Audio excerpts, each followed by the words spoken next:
بسم اللہ الرحمن الرحیم دوستو، سب سے پہلے تو میں آپ کا شکر گزار ہوں کہ آپ نے گزشتہ ویڈیو کو پسند کیا اور یہ بھی سجیسٹ کیا کہ اس موضوع پر مزید ویڈیوز ہونی چاہیے، کیونکہ مطلب جو بات مطلب ویڈیو کی شکل میں پیش کی جاتی ہے تو وہ آپ زیادہ تفصیل سے بات بھی کر سکتے ہیں، اور جو لکھا ہوا ہوتا ہے تو وہ مخصوص ہوتا ہے اور محدود ہوتا ہے۔ تو ہمارا جو ٹاپک ہے آج وہ مطلب وہی دو جو گزشتہ ہم نے فیس بک پر ڈسکشن کی، کہ ایک کہ بھی پاکستان کے جو گروتھ فگرز ہیں میں سمجھتا ہوں کہ وہ مطلب وہ ریئلسٹک نہیں ہیں، اور دوسری بات یہ ہے کہ پاکستان کے اگلے 2 سال جو ہے نا وہ اکانومی کے اعتبار سے بہتر ہیں، تو وہ کیوں کر ہیں۔ تو گروتھ فگرز اس وجہ سے ریئلسٹک نہیں ہیں کہ میری رائے میں کہ حکومت نے جو سروس سیکٹر ہے اس کے اعداد و شمار کو مینوپولیٹ کیا ہے۔ مجھے جو انڈسٹریل گروتھ کے فگرز پر کوئی اعتراض نہیں، مجھے ان فگرز پر بھی کوئی اعتراض نہیں کہ جس میں ایگریکلچر گروتھ کو ڈسکس کیا گیا ہے۔ مجھے زیادہ جو اعتراض ہے وہ اس بات پہ ہے کہ جو ریٹیل سیکٹر ہے اس کے اندر جو ہے گورنمنٹ نے بتایا، ریٹیل اور ہول سیل کہ گورنمنٹ نے بتایا کہ 8.4% جو ہے نا گروتھ ہوئی ہے، اور میں سمجھتا ہوں کہ کرونا کے دنوں میں سب سے زیادہ جو سیکٹر ڈسٹرب ہوا ہے وہ ریٹیل ہے، اور جو گورنمنٹ کے نے جو اعداد و شمار دیے ہیں جو گروتھ ریٹ کے 3.9 کے، تو ان میں سے 1.5 سم تھنگ جو ہے وہ جو گروتھ ہے وہ اسی ریٹیل اور ہول سیل سیکٹر کی وجہ سے ہے۔ تو اور مجھے ایک اور انڈیکیٹر بھی ہے جو یہ بتاتا ہے کہ نا جو ریٹیل اور گروتھ سیکٹر میں اتنی ڈیولپمنٹ نہیں ہوئی کہ لوگوں کی کنزمپشن نہیں بڑھی۔ مینس فار ایگزامپل جو کنزمپشن کا ایک انڈیکیٹر عموماً یہ بھی یوز ہوتا ہے کہ پاکستان کے اندر جو ہے کیا انفلیشن بڑھ رہی ہے یا دنیا میں انفلیشن بڑھ رہی ہے کہ نہیں بڑھ رہی، کیونکہ جب لوگ زیادہ بائی کریں گے تو اٹ مینس کہ نا ڈیمانڈ کے بڑھنے سے سپلائی ڈسٹرب، مطلب کم سپلائی کے اندر انفلیشن بڑھے گی، جیسا کہ فار ایگزامپل یو کے اور یو ایس اے جو اس سے نکلے ہیں مطلب کووڈ کے پینڈیمک سے، لاک ڈاؤن سے، تو کنزمپشن یہاں بہت زیادہ بڑھی ہے، اور کنزمپشن کے بڑھنے سے انفلیشن جو ہے وہ بڑھ رہی ہے، اور یہ ایکسپیکٹ کیا جا رہا ہے کہ جو ہے نا انفلیشن کا بوم آ سکتا ہے اگر گورنمنٹ نے جو ہے نا اپنی مانیٹری جو ایزنگ کی پالیسی ہے اس کو ترک نہ کیا۔ تو بہرحال یہ تو ایک علیحدہ سے موضوع ہے۔ تو مین مطلب کہنے کا مقصد یہ ہے کہ جو کنزمپشن کے یا جو ریٹیل اور ہول سیل سیکٹر کے جو اعداد و شمار ہیں تو مجھے وہ ریئلسٹک نہیں لگتے۔ تو میں یہ سمجھتا ہوں کہ 2.5% کے آس پاس جو ہے نا گروتھ ریٹ جو ہے 20 جو جاری مالی سال ہے اس کی ایکسپیکٹ کی جا سکتی ہے۔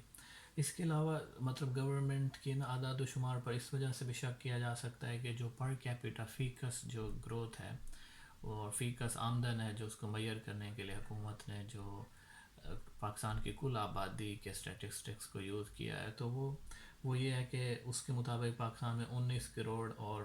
73 لاکھ کے قریب جو ہے نا پاکستانی بستے ہیں، جبکہ آپ سب جانتے ہیں کہ پاکستان کی آبادی سے زیادہ ہے، تقریباً 22 کروڑ سم تھنگ ہے۔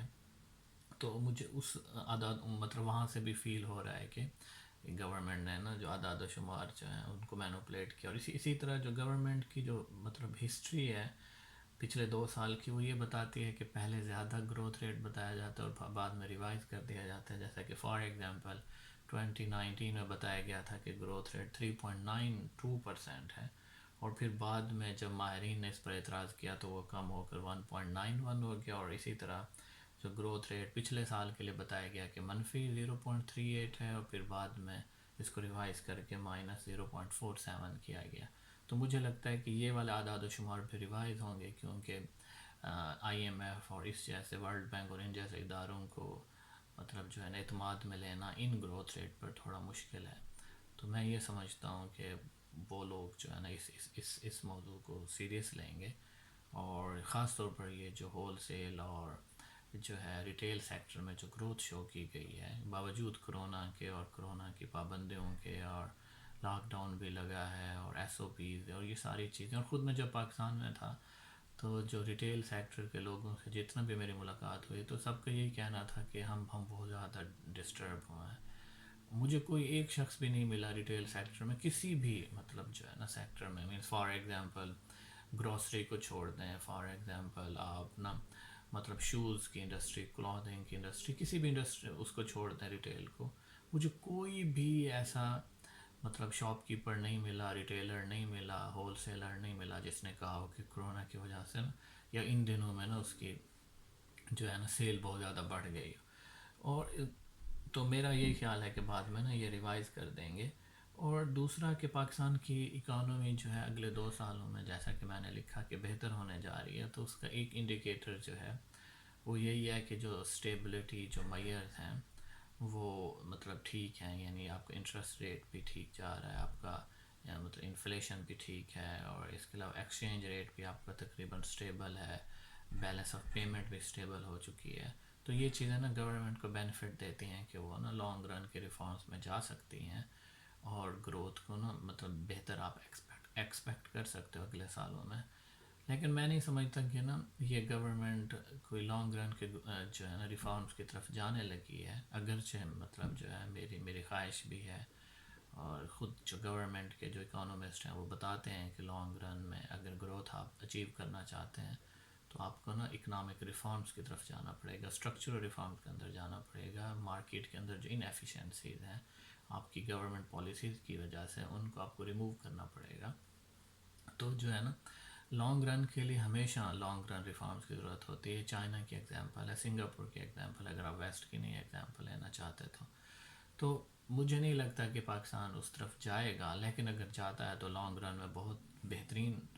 مطلب پوزیشن میں ہم اس وقت ہیں، لانگ رنز کے ریفارمز کر سکتے ہیں. اور آنے والوں کے لیے اگر یہی گورنمنٹ بھی دوبارہ منتخب ہو کے آتی ہے تو اس کے لیے بھی فائدہ ہوگا، اگر کوئی اور بھی آتا ہے تو اس کے لیے فائدہ ہوگا. اسی طرح جو ایک اور انڈیکیٹر ہے وہ یہ کہ شوکت ترین جو ہیں وہ ایک روایتی اکانومسٹ ہیں، پاکستان کے جو روایتی بزنس کلچر ہے اس کو سمجھتے ہیں. جو اس سے پہلے جو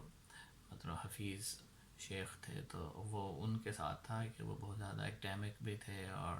اس کے علاوہ وہ مارکیٹ کے ریفارمز پر بلیو کرنے والے اور اس طرح سے. لیکن جو شوکت ترین سے ہم ایکسپیکٹ کر سکتے ہیں کہ یہ جو روایتی پاکستان کے اندر جو اسٹریٹجیز ہیں گروتھ ریٹ کو بڑھانے کے لیے وہ ضرور یوز کریں گے. اور آتے ہی انہوں نے اندیا دیا ہے کہ اگلے سال جو ہے اگلے مالی سال کے لیے 900 ارب جو ہے وہ اس کا ترقیاتی بجٹ اناؤنس کرنے لگے ہیں. اور پاکستان کے اندر اگر گورنمنٹ ایکسپینڈیچر بڑھتی ہے تو اس سے لازمی بات ہے گروتھ ریٹ میں اضافہ ہوگا، جیسا کہ ہم نے نواز شریف دور میں دیکھا کہ مطلب الیکٹریسٹی پروڈکشن پہ اور اس کے علاوہ جو ہے انفراسٹرکچر پہ اور سی پیک کے پروجیکٹس پہ جو گورنمنٹ ایکسپینڈیچر ہوئے تو اس سے نا مطلب اوور آل اکنامک ایکٹیویٹی کو مطلب فائدہ ہوا، اوور آل اکنامک ایکٹیویٹی بڑھی، اور جو ہے نا پاکستان کا گروتھ ریٹ بڑھا. لیکن اس کا لاس یہ ہوا کہ گورنمنٹ کے ڈیٹس جو ہے نا پر جی ڈی پی جو ہے نا بڑھنے لگے. تو مطلب یہ کہ مجھے بھی یہی لگتا ہے کہ اگر آپ لانگ رن میں ریفارمز نہیں کرتے اور صرف گورنمنٹ ایکسپینڈیچر کی وجہ سے گروتھ ریٹ کو پش کرتے ہو، جس کو باروڈ گروتھ ریٹ بھی کہتے ہیں، تو اس سے یہ نقصان ہوگا کہ آپ کے اخراج مطلب گورنمنٹ کے جو ہیں قرضے بڑھیں گے، اور پھر 2 سال کے بعد چاہے آپ کی گورنمنٹ آتی ہے یا کسی اور کی گورنمنٹ آتی ہے تو لازمی بات ہے پھر وہ خرچے کم کر دے گی اور آسٹریلٹی میئرز کی طرف جائیں گے، اور پھر گروتھ ریٹ نیچے گر پڑے گا اور حالات خراب ہو جائیں گے. تو مجھے یہی لگتا ہے کہ جو ہے الیکشن جیتنے کے لیے اس پالیسی کی طرف جائیں گے، لیکن الیکشن جیتنے کے بعد یہ پالیسی ترک کر دیں گے. اس کے علاوہ جو ہے وہ یہ ہے کہ یہ سیکھ بھی چکے ہیں، مطلب ان گزشتہ 3 سال مکمل ہونے لگے اور انہوں نے دیکھ لیا ہے کہ اکانومی جو ہے ویسے ان کی خواہشات کے مطابق نہیں چل سکتی. اور دوسرا یہ بھی کہ انہوں نے ایڈونچرزم کر کے دیکھ لیا کہ اس کے برے نقصانات ہیں، بزنس کمیونٹی کو ڈرو کے بھی دیکھ لیا کہ الٹا اس سے انویسٹمنٹ کم ہوتی ہے. تو اب یہ نا وہ روایتی میتھڈ کی طرف شفٹ ہو رہے ہیں کہ جیسے بھی ہے نا آپ چلاؤ اکانومی کو، گروتھ ریٹ دو، لوگوں کو روزگار ملے گا، ان کی انکم بڑھے گی تو آپ کی سپورٹ بڑھے گی. اور جو نان کنونشنل میتھڈ ہیں تو شاید ان مطلب جو ہے اتنے فائدہ نہ دے سکیں. اسی طرح جو مین چیز ہے جو میں سمجھتا ہوں کہ جس کی طرف کل خرم حسین نے اپنے آرٹیکل میں بھی ذکر کیا کہ پورا اکنامک سسٹم جو ہے وہ فیل ہو چکا ہے اور یہ اس کوئی رزلٹ نہیں دے سکتے. ڈان کے اندر خرم حسین نے لکھا ہے. تو اب ان کے پاس جو ہے نا مطلب جو ہے نا یہ کوئی سہارے ڈھونڈنے لگے ہیں کہ ان سہاروں سے نا اکانومی کو بوسٹ دیا جائے. تو ایک سہارا یہ ہے کہ جیسا کہ انہوں نے بتایا کہ پاکستان اور امریکن آفیشلز اب زیادہ ایک دوسرے سے بات کرنے لگ گئے ہیں، اور شاید امریکہ کے جانے سے جو ہے مطلب افغانستان سے نکلنے کے بعد امریکہ کو پاکستانی بارڈرز کے آس پاس جو ہے نا اڈے چاہیے. تو اگر پاکستان ان کو اڈے دیتا ہے تو لازمی بات ہے آپ امریکہ کی گڈ لسٹ میں آ جائیں گے، اور جب گڈ لسٹ میں آئیں گے تو آپ کو مراعات بھی ملیں گی. ایک جو سب سے بڑی مراعات میں سے ایک یہ ہے کہ ملٹری ایڈ بھی ملے گی اور ڈیولپمنٹ ایڈ بھی ملے گی. اور اگر پاکستان کو 2-3 ارب جو ہیں ایک سال میں ملنا شروع ہو جاتے ہیں، $1.5 ارب بھی ملتا ہے. تو اس سے یہ دیکھیں کہ اکانومی کو 200 ارب مطلب جو ہے نا مطلب جو ہے یا 200 ارب روپے کے برابر تقریباً فائدہ ہوگا. تو مطلب اس سے بھی زیادہ اگر 2 ارب ملتے ہیں تو پاکستانی اکانومی کو بہت زیادہ فائدہ ہوگا. اور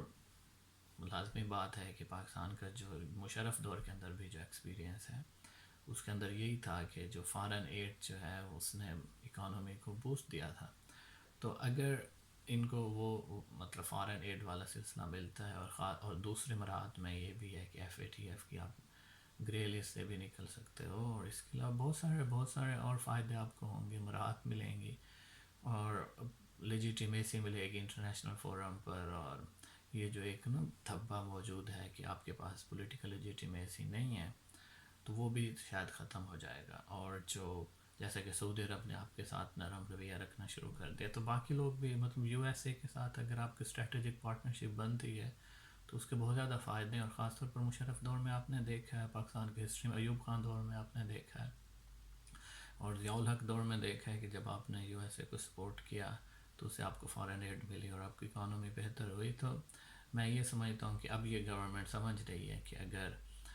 مطلب USA کے ساتھ ہمارے الائنس بنتا ہے اور ہمیں فارن ایڈ ملتی ہے تو ہم ببل کریٹ میں بقول خرم حسین کے ہم اکنامک ببل کریٹ کرنے میں کامیاب ہو جائیں گے. اور مجھے بھی لگتا ہے، لیکن اس کا لاس یہ ہوگا کہ آپ افغان وار کو اپنے ملک میں لے آئیں گے، اور نتیجے میں کیا ہوگا کہ پاکستان میں مطلب لا اینڈ آرڈر کی سچویشن خراب ہوگی، اور لانگ رن میں پاکستان کے جو رول آف لا ہے اور اس طرح کے پرابلم، جیسا کہ پہلے افغان وار کی وجہ سے آپ کے یہاں کلاشنکوف کلچر آیا، بم بارود کلچر آیا، تو یہ چیزیں آئیں تو آپ اب تو اچھی چیز نہیں ایکسپیکٹ کر سکتے نا. تو ہوپ فلی جو ہے نا مطلب شاید ہمارے جو پالیسی میکرز ہیں ہماری ہسٹری سے سیکھیں اور اس طرف نہ جائیں. لیکن مجھے لگتا ہے کہ ان کی گرم جوشی موجود ہے کہ امریکہ کو ویلکم کریں اور اسے مراعات لیں. تو بہت شکریہ، اپنا فیڈ بیک ضرور دیجیے گا، اور اس سلسلے کو ہم جاری رکھیں گے، اور ہفتے میں 1-2 جو ہے نا ہم اکانومی کی چیزیں ڈسکس کریں گے. بہت شکریہ.